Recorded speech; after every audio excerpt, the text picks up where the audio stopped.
Good morning, everyone. Welcome to the Community Foundation. I'm Kevin Murphy. I'm the president of the Community Foundation, and we are delighted to have you all here with us today, and grateful to you for taking the time. When Jeff Rush and I first discussed the possibility of holding a meeting like this, we kind of reflected on the time that on the fact that the community seems to be at a sort of pivotal point in thinking about its economic future, with a new administration in the city of Reading, a new sense of cooperation between the city and the county, and of course significant changes being planned in the way that we structure our economic development efforts. And I said to Jeff at that first meeting, it would be great to do this meeting. Boy, it'd be awesome if we could get Amy Lou to come speak. And all the stars aligned, and we did. Well, good morning. Morning. And my understanding is you all are really rethinking your approach, your collaborations on how to grow this community in a way that's going to be truly lasting for yourself and your future generations. And I'm going to give you a talk today about how to think about that. And so, you know, one of the things that I have done, obviously I've done work here in Pennsylvania, but since the Great Recession, I have had the opportunity to work now in probably more than 24 cities and metropolitan areas on how to rethink their economic development approaches in light of what is now clearly a structural challenge in our economy, and how we get our communities to go back and focus on what are the fundamental sources of economic growth so we don't end up in this place again. What's also been interesting to me is that in an environment now where we cannot rely on the federal government or even our states to rebuild the economy, it's even more imperative for our cities, our local leaders, our business, civic, philanthropic communities to step up and truly rebuild a more prosperous, inclusive community from the bottom up. And that's obviously the passion here that we have at Brookings, and we're starting to see that kind of energy and creativity and sort of really aggressive sort of rethink of economic development in communities across the country. I know many of you are in this space. So what I'm going to tell you is what I am witnessing right now is that the field of economic development is going through a lot of tumult and change and redefinition. So this is a real good time to think about how you all want to undertake this. You all are going to have a visioning conversation today, which I think is great. But I know as city leaders, you're really pragmatic. And I am really pragmatic. I'm always constantly thinking about vision and also the tactical things that we can be doing. So I'm going to give you a little bit of talk today about tactics too. What exactly are the components and pieces of economic development so you can get to the vision that you're going to talk about today? So Kevin mentioned this paper called Remaking Economic Development. It came out of having over 5 years working with dozens of places on how they're trying to grow their communities, from large communities like Chicago to smaller communities like Syracuse and upstate New York.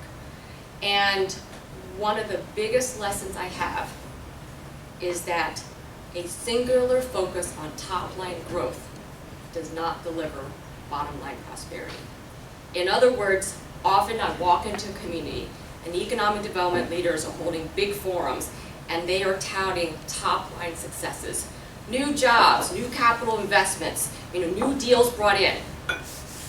But the wages and the prospects of their people and their residents are not improving. So we need to rethink our results. Now the good news, as I said, is I do think people are really beginning to rethink their approaches, and cities have the ability, as you all are doing, to come together, build trust, and really create new systems and new mechanisms in place that could put your community on a much more transformative path. And my bigger worry is as folks are trying to focus on the right pieces of economic development, is that status quo forces and legacy practices are really creating a drag on, I think, what is a lot of creative approaches that we're starting to see in many communities. So, as Kevin mentioned, I think I'm here today to be a little provocative, to tell you what I think is what matters, but also what I see are leading examples that are around the country. And so there are 3 points that I want to cover today. One is, what are the components of economic success today in our cities, in our county? And as we do that, how do we adapt to the macro forces today, the forces of technology, of globalization, of demographic change, that's going to make our task of creating a healthier community harder as we try to be deliberate. And finally, what is economic development in light of the new environment? And what are some of the examples we're starting to see? So let me start with the components of economic success. We believe it's really important today to build what we call an advanced economy, an innovative economy that works for more people, for more communities, and more people in our place. And that means a focus on growth, a focus on broad-based prosperity, and a focus on inclusion. Now, there's no doubt economic growth matters, because an expanding economy with more jobs creates opportunities for people and firms. Without growth, it's really hard to have opportunity. And when labor markets are tight, wages are more likely to increase. Prosperity. Prosperity matters because it comes from the right kind of growth. It isn't just about chasing any job. You're creating value in your community because you're helping your existing firms and workers become more productive through innovation investments, through skills investments, so it increases the living standards and incomes that you're generating in your community. And inclusion is about the extent to which that growth, that productivity is benefiting all segments of your community. So let's just talk about how the nation as a whole is doing on these fronts. So on growth, the U.S. economy, as measured by output, in terms of the size of the economy, has grown by 10%. And that's what you're seeing in the news cycle, is that our economy is on an improving path. However, economic expansion is not keeping pace with the number of people who are moving into the labor market. It's not keeping up with population growth. So output per capita is slowing at 5.9% growth.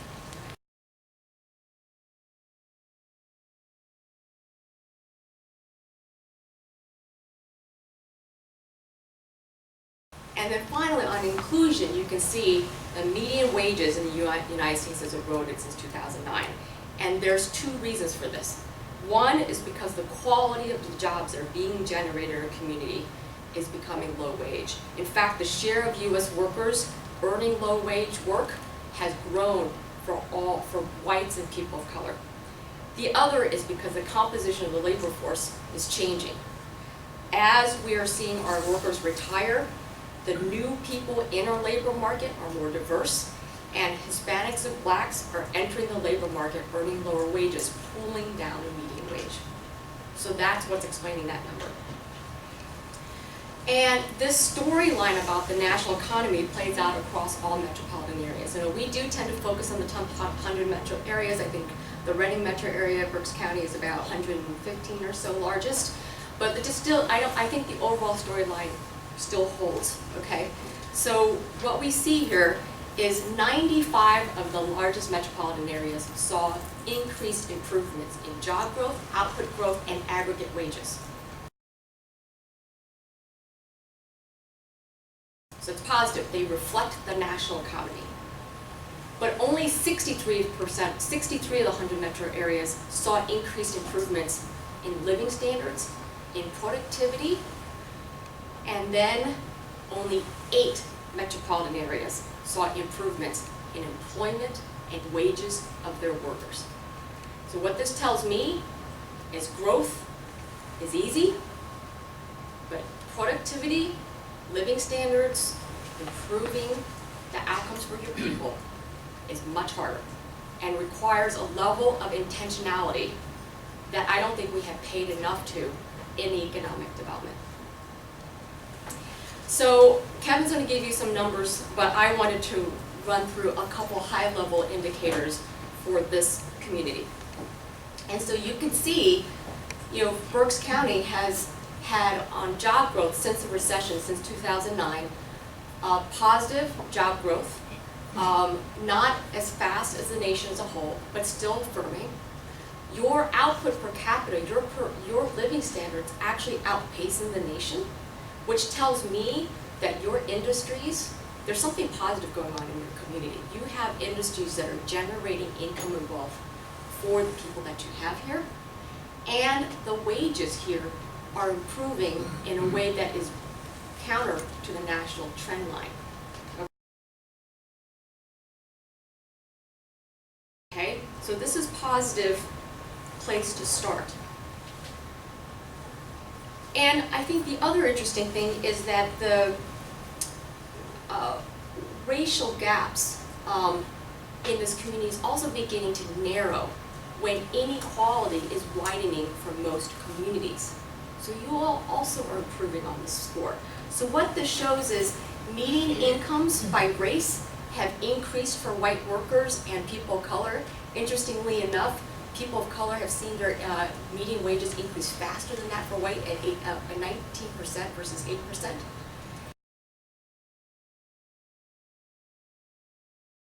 And what we call relative poverty, which is both share of your workers that are low wage work. You can also see this is high, about 30%, 40% of your workers, whites and people of color, are working in low wage work, but the share of that has lowered for people of color, while it's increased for whites. So more white workers are now in low wage work, but that gap between whites and people of color are closing. But to me, the biggest challenge in this community is spatial inequality. And I think you all know this, but I just want to put the numbers back up here. The core city versus the rest of the county. And as you can see here, this is a city that has one of the highest poverty rates in the country at 40% compared to the rest of the county and the nation. And this is true for median incomes as well. Berks County, average median income $55,000, higher than the national average, and the city has less than half that rate. And these disparities between the city and county obviously play along racial lines. And in fact, I find that the city and the county are exact mirror images or opposites of each other. So 75% of the city is Hispanics and people of color, 75% of the county is white, and only a quarter persons of color. And so that's where the reflection of poverty and poverty comes reflected. So I think the overall story, and I think Kevin will reinforce this, is that this region has assets to build on it. There are improvements in growth, there are improvements in living standards, median wages are improving for your workers. The issue is how do you capitalize on those assets on purpose and not by accident? And how do you address the stark disparities between the city and the county at a time when innovation, value-added industries are beginning to prize proximity, young people and professionals in town are looking for density and proximity. If we don't address those disparities, it could create a drag on future growth. So how do we then take that picture and then also put it against the changing dynamics of the global economy? So one of the things we say is it's really fundamental that as we build and shape the vision that you're going to talk about today, that we have to understand how the world is fundamentally changing. Technology, globalization, demographic change are shaping and complicating the path forward. So we need to adapt our strategies to reflect these new realities, or we risk falling behind. So what are they? New technologies. From autonomous vehicles, robotics, renewable energy, big data, they are disrupting firms. These technologies can create value in our industries, but they can also destroy firms, eliminate jobs, displace workers with redundant skills. And in fact, a new McKinsey report found that the majority of all occupations, 60%, are at risk of partial or complete automation. The challenge is that global integration does create opportunities for firms, but as a really big paper by David Otter in MIT that everyone's been writing about has pointed, there's also lingering effects on workers. The US, particularly in our metropolitan areas, has lost 2.4 million jobs between 1990 and as recently as 2011 as a result of import competition from Chinese goods. So he argues that trade is still a net positive, but his analysis reinforces that we have underestimated the enduring effects on workers, many of whom were working in routine jobs and were not able to find jobs in other sectors. I think there was a sense that we could help dislocated workers transition, and that didn't happen. And that we're still feeling the effects of that. And finally, on demographics, our workforce, our future workforce, is rapidly diversifying. In 2014, across the nation, we passed a major milestone. For the first time, the majority of school-aged children in the United States is a children of color.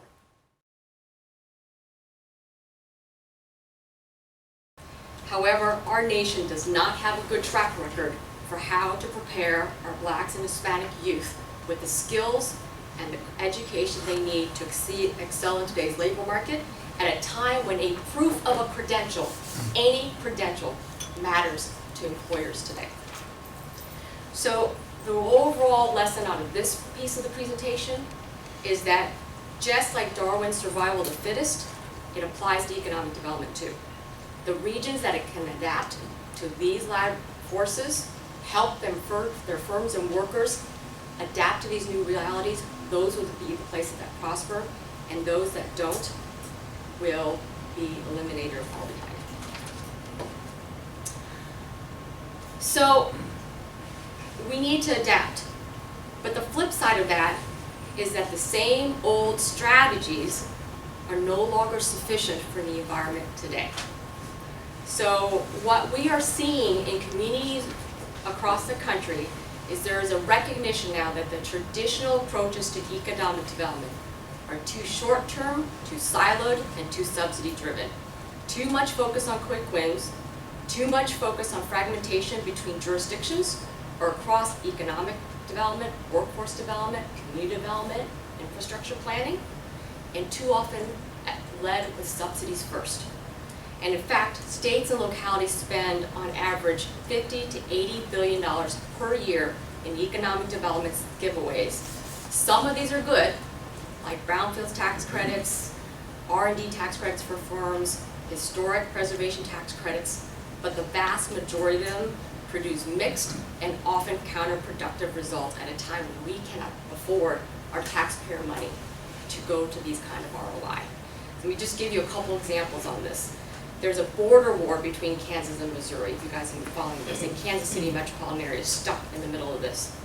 The two states and their have used taxpayer money up to $1 billion to move firms, particularly like an AMC Theaters headquarters, back and forth between the two borders. The net after $1 billion worth of tax subsidies is the Kansas City region got 30 new jobs for $1 billion. And what's so interesting is because of that war, they did some analysis and they found that on the Kansas City side, when they looked at the firms that got economic development subsidies from the state, the firms that got subsidies from the state were not any more likely to create a job than a firm that did not get one at all. It doesn't change behavior. And the last thing, and the other thing we learned in a lot of these communities is sometimes the branding attraction strategies using these subsidies are actually bringing the productivity down in a region. And that is because we spend so much time chasing a back office operation, a warehousing operation, and those are lower productivity firms, and they lost sight of their existing companies. High value manufacturing firms left the market. And it net dragged down, right, the incomes and the productivity and the value being created in the community. So we really got to be careful about how we're using taxpayer subsidies to really create value and opportunities in our communities.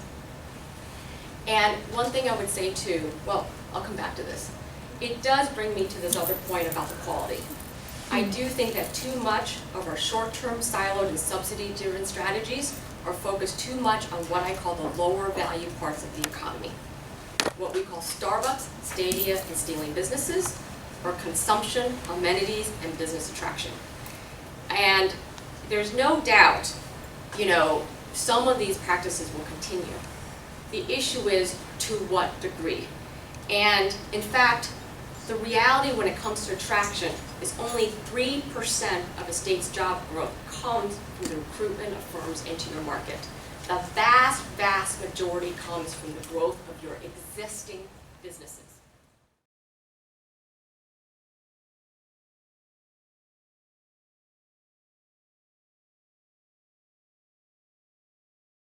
But we always look outside of the market. So just to give you an example. So this is a study that was just released last year. It's an update from an earlier study done by the Center for Budget Policy Priorities. It looked at all firm movements and the jobs they created for all 50 states. And so you can see the numbers for Pennsylvania. But this is what the national numbers are. Only 3% of jobs from a state come from moving firms into your market. 11% does come from out of state, but they're new businesses. If GE wanted to create a new capital investment financial center, that's from out of state. 11% comes out of that. But you still have 86% of a state or region's jobs come from startups and the expansion and retention of your existing companies. But the vast majority of our economic development is focused on 14%. And what I'm learning more and more since I did the paper is a lot of small, mid-sized communities have come to me and said, thank you for saying this, because we have spent millions of dollars doing branding and marketing and talking to site selectors, and we never win a deal. And even site selector magazines will tell you, since the recession, the number of firm relocations have dropped by 50%. So more and more communities are fighting for a smaller share of movements. And when our resources need to be about investing in our core assets, the existing companies that employ the vast majority of your workers. So what then is the goal of economic development if it's not about branding, marketing, recruitment, chasing retail? This is what in our paper we said is most important. The goal of economic development should be first and foremost about how you put your community on a path of higher growth. Okay, so we do care about growth by increasing the productivity of your existing firms and industries and your workers. That's living standards. That's how income gets created, is through your existing firms and your people having more skills to be employed and go into higher wage jobs. And that's how you raise the living standards for everyone.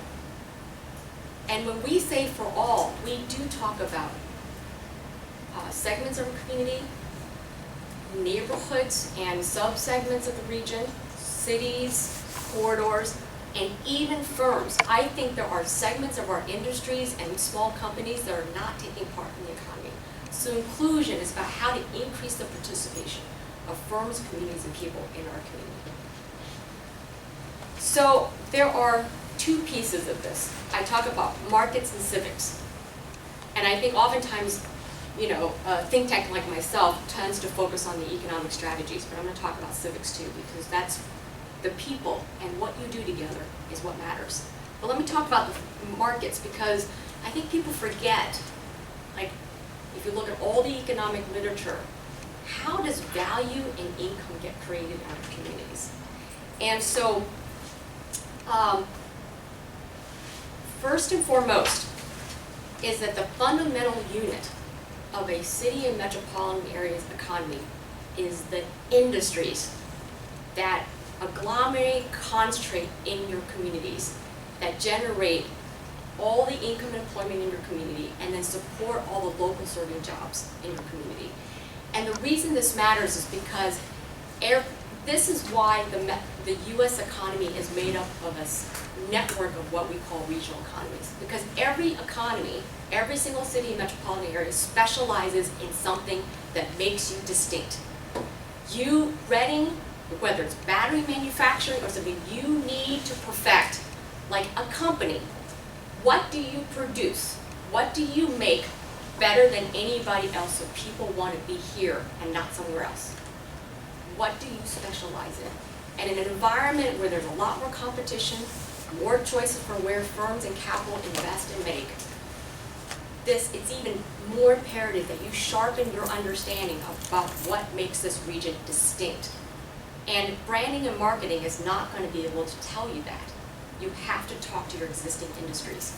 So whether it's semiconductors in Boise, to bioscience in Boston, aerospace in Wichita, or telecommunications in Washington, each of these metro areas knows what makes them stand out in a global marketplace, how they can continue to grab market share and generate income and value and property tax revenue for their communities.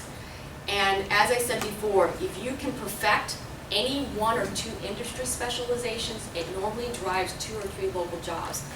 For a Walmart, a Target, even a Cabela's, in a grocery store, or a hair salon, all those jobs are dependent on people having incomes in their pockets. This is why you cannot lead with consumption. Those local jobs are dependent on these specializations that create ongoing job growth and salaries and incomes that are much more durable, higher value, so that you can spend it in your local businesses. Okay? So in this tech-savvy era, we at Brookings talk about the importance of advanced industries. Now I'm going to tell you, advanced industries is not just about semiconductors and the really, really high end. In fact, every single metropolitan area, including this one, has, segments of advanced industries. And what we talk about is advanced industries are those sectors that know how to do product development and create new discoveries. And we call them advanced because they invest in R&D and new technologies, and they employ skilled labor in STEM that can convert those new technologies or those new products into new commercial applications, right?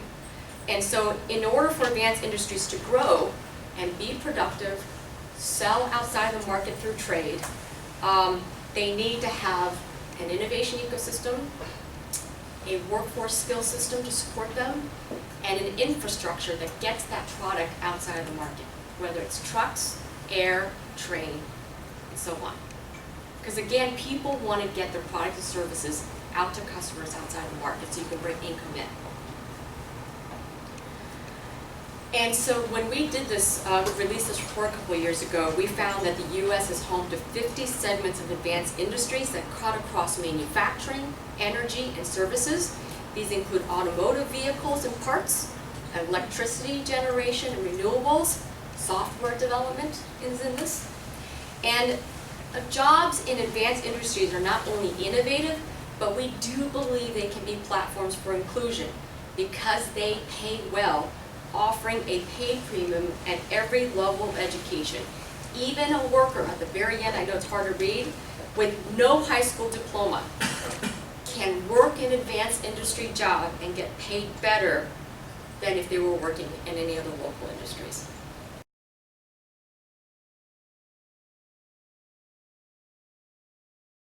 And we find that 50% of advanced industries jobs employ people without a college degree, right? So when you think about your production plants, when you think about the person who has to run those machines, when you think about a logistics center that's using more computing to manage all their inventory, you don't need to have a college degree to do those jobs, but they pay better. So don't, just because you hear the word advanced industry does not mean it's not accessible to most people in this community. Now, what we say is if you have, like I said before, if you have a foothold in any segment of the advanced industries, then you're creating real value for the global marketplace. You are developing technologies that can transform lives, like new battery technologies, remote healthcare monitoring, data storage you can find on a phone, and you can, it then, because of that demand for parts and services, it creates productivity and supply chains downstream for small and mid-sized companies, right? So we actually see the bulk of firms in advanced industries are companies that employ less than 50 people, right? So when we think Intel, it's actually not Intel, it's their suppliers, the parts producers. I think you all know that. There's real downstream benefits to small and mid-sized firms. And because of that, then you stimulate local economies with the local enterprises and small businesses. Here's the problem, is the US is losing its edge in advanced industries. There are data that shows how compared to the US compared to other countries, we are losing our foothold on innovation and production, but you can see this play out in the metropolitan areas too. In 1980, there were 59 metropolitan areas of the country out of 100 that had at least 10% of its employment in advanced industries. By 2013, dropped to 23. 59 to 23. The biggest worry is we're concentrating all of these on the coastal areas and a couple small places in the middle of the country. So your closest advanced industries markets are, at least in terms of high concentration, is DC and the New York metropolitan area. What I did want to show you, because I didn't have numbers for Reading, but if we could at some point do that, I want to show you Philadelphia, because I know Kevin talks a lot about how to connect to adjacent markets. Philadelphia being a very important one. So it's a large community. It ranks 12th in the number of, among 100 metropolitan areas, the number of jobs in advanced industries. But in terms of the share of their economy in advanced sectors, ranks at 43rd among 100 largest metropolitan areas. Pretty middling performance for Philadelphia. What's more troubling to me is barely any growth in advanced industry sectors, ranking at 90th out of 100 largest metropolitan areas.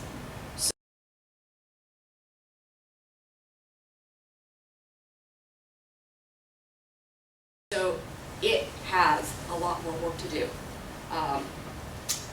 And what's interesting too is, for the good news is Philadelphia has a pretty wide distribution of jobs, advanced industries. You can see computer systems design, manufacturing, management, science, R&D services, architects, pharmaceutical, medical, manufacturing. That's not a surprise. This sort of reflects the services orientation of the Philadelphia economy. But one of the things I was going to mention is I was in Cleveland recently, and I looked at the composition of Cleveland's advanced industries. I think of another place that's nearby that is a manufacturing hub. What was really interesting about the composition of advanced industries in Cleveland was A, they had a higher share of their economy in advanced industries than Philadelphia. And for being a production center and a former auto parts center, Cleveland had more jobs in computer systems design and engineering than motor vehicle parts and machine manufacturing. And that is a reflection of the fact that they understand that in order to produce anything today, you need to have software and IT. Because a machine today is basically carrying service applications and IT capabilities. And so Cleveland has figured out how to bring IT and computer system design capabilities to their production.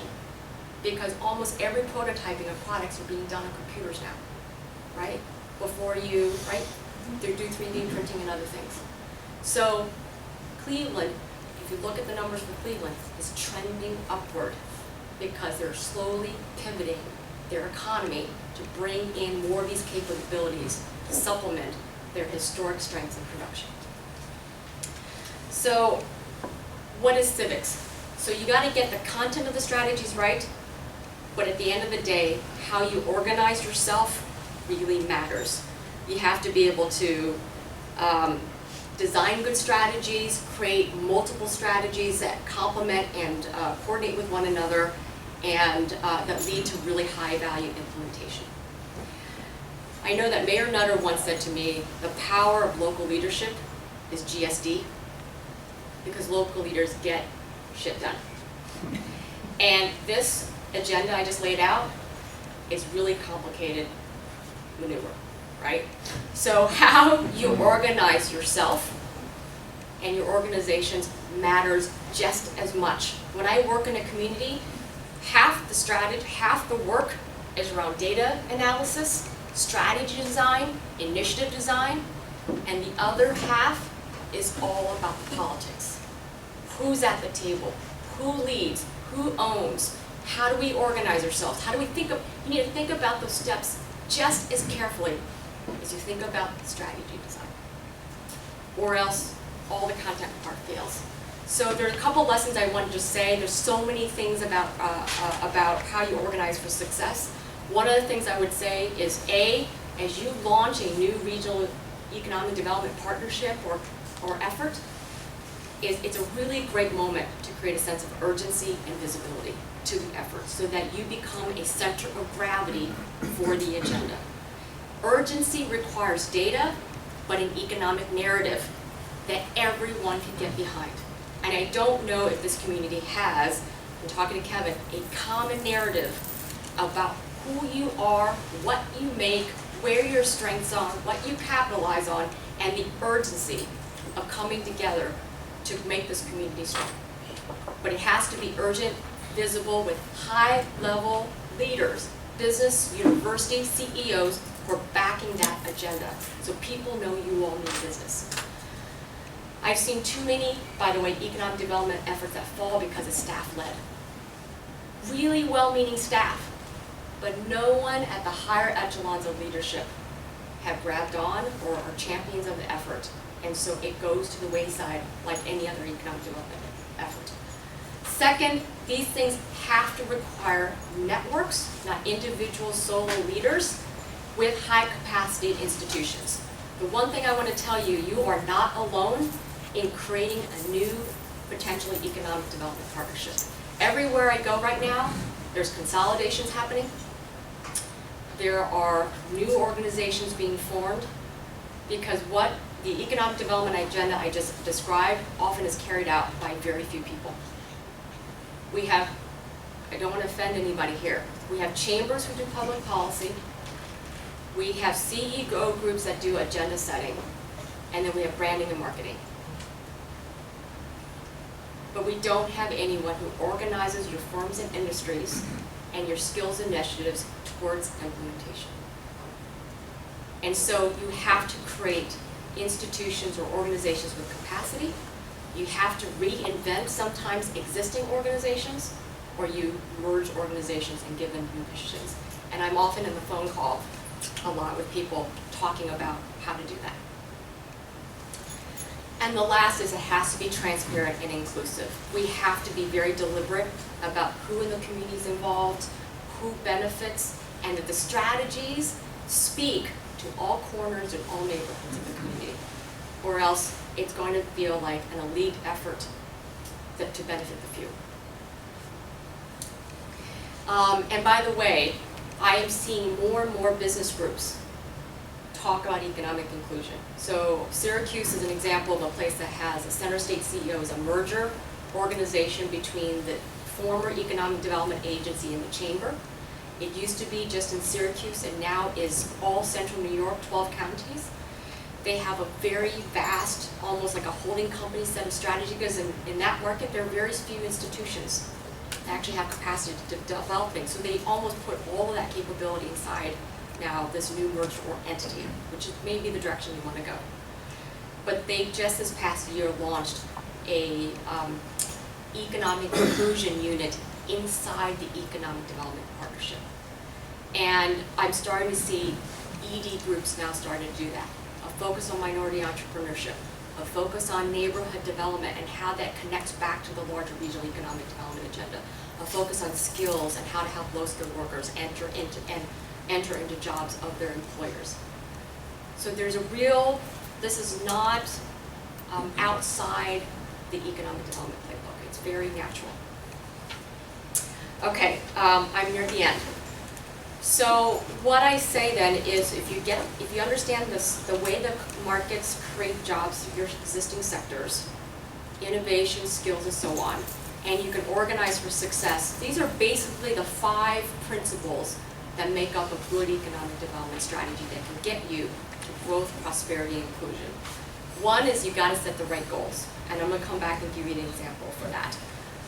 Job creation, deals in the pipeline, website hits, isn't success. And we're starting to see a lot more ED organizations changing the metrics of what success is for their community. Grow from within. Build on the strength of your existing firms. Know what your existing firm's business models are, what markets they're in, where they see growth opportunities. Not just ask them about how can we help you, or what kind of site can I get you, or what kind of public policy can I get you, or tax credit. Know their business. Know what makes them competitive. Know what matters to them. Know what worries them, so that you can create an environment that reduces risk and makes this place a place of value for them to stay and grow and expand. Versus looking around outside the market trying to find something that may or may not add capability to your community. Boost trade. What we're learning in more and more markets is a lot of our ED groups are starting to interview their firms and understand, where do your products go? And are you interested in tapping demand outside the United States? First and foremost, you want to get the product outside the Reading area, and even outside of Pennsylvania. Try to find more customers for your companies. But there's obviously, in a global marketplace where 95% of the customers are outside the United States, there's a real opportunity for some mid-sized firms to sell their products abroad and connect them to those capabilities. And I'll just give you one story that links grow from within and boost trade. And this is a story about San Diego. You know, I think a lot of economic development organizations don't sit and talk to their companies and really know, they do their sort of calls, but they don't actually sit down and interview and ask them questions about where their business is going. And so as part of our Global Cities Initiative, which Kevin talked about, we had our ED groups both send out surveys to all their member firms and also interview companies about whether they were selling products outside of the market globally, whether they were interested in doing so, and what would be their barriers for doing it. San Diego is a place that has been trying to get beyond their addiction to DoD spending. It's a military town. For the last 20 years, it's been trying to move towards an innovation economy. It's taken a sort of a commuter campus university, turned it into a major research university with now 25 R&D center collaborations with industry. It is not a place with a lot of big companies. It's mostly startups and small firms. They're right there on the border of Mexico. When they launched the Global Cities Initiative, they, in their head, thought 2 things. Boy, we got to figure out how to help them access Mexico. So that's one. Second, how do we continue to invest in logistics and trucking to get things in and out of Mexico, right? And they were investing in major freight corridors south. Then they started to interview the companies. What did you find? One, they were all going to Asia. Life sciences services firms were all looking west, and the ED people were looking south. Second, what was their major infrastructure need? Broadband. Because they were tech. They were sending their products to the internet. They were doing software and IP. They were doing relationships. There was not enough high-powered broadband in the community. What was the ED people doing? Freight logistics south. Total disconnect. You have to talk to your companies and know what they're doing and make sure your agenda reflects the way your economy is actually moving, okay? Invest in people and skills. All I would say here is that in the past, employers and economic development officials just complained about workforce and WIBs in the community colleges and just blamed them for not producing the kind of workers for their companies. What's changing now is economic development is owning skills. They're bringing employers to the table. They're organizing their sector so the employers for the first time are articulating what exactly is the skills they need, where is their companies going, how does it change the demand for, and whether or not they're signaling the right things to the workforce system. So that's different. And then lastly, connect place. In all the things we do, a region scale initiative matters because the economy is regional, but it will not matter if your clusters initiative doesn't connect to a neighborhood or is felt in a community. So you have to think about connecting the regional economy to place, right? The other thing, so it has to stick to a corridor, a downtown, a series of neighborhoods you want to benefit. So that has to be intentional. The other is, we know that city-only strategies and neighborhood-only strategies also fail if they don't connect to the larger dynamics of the regional economy. So you need both. The local and the regional have to be brought together. I just had 3 examples in here. I'm not sure I need to go through all of these because I want to make sure we have time for examples. The one thing I would say on, let's just talk about metrics for just a minute.